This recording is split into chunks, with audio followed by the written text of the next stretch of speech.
পাকিস্তানিরা এখন থেকে সংযুক্ত আরব আমিরাত ভ্রমণের জন্য 5 বছরের মাল্টিপল এন্ট্রি ভিসা পাবেন। পাকিস্তানে নিযুক্ত আরব আমিরাতের রাষ্ট্রদূত হামাদ ওবায়দ ইব্রাহিম সালেম আল জাবি এই ঘোষণা দেন। গভর্নর হাউসে আরব আমিরাতের রাষ্ট্রদূত হামাদ ওবায়দ ইব্রাহিম সালেম আল জাবি এবং সিন্ধুর গভর্নর আকরাম খান তেসুরির মধ্যে একটি বৈঠক হয়।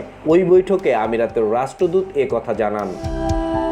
এক প্রেস বিজ্ঞপ্তিতে জাবি জানান, ভিসা সংক্রান্ত সমস্যার সমাধান হয়েছে। পাকিস্তানিরা এখন থেকে 5 বছরের ভিসা পেতে পারেন। সংযুক্ত আরব আমিরাত কর্তৃপক্ষ সম্প্রতি অপরাধ এবং ভিক্ষাবৃত্তির মতো বেআইনি কার্যকলাপে জড়িত থাকার অভিযোগে সে দেশে ভ্রমণরত পাকিস্তানিদের ওপর নজরদারি বাড়িয়েছে। গত বছরের 23 ডিসেম্বর একটি সিনেট প্যানেলকে জানানো হয়, সংযুক্ত আরব আমিরাতে ভ্রমণ করা সকল পাকিস্তানির পুলিশি যাচাই বাছাই প্রয়োজন। এ বিষয়ে ট্রাভেল এজেন্টদেরও নির্দেশ দেওয়া হয়েছে।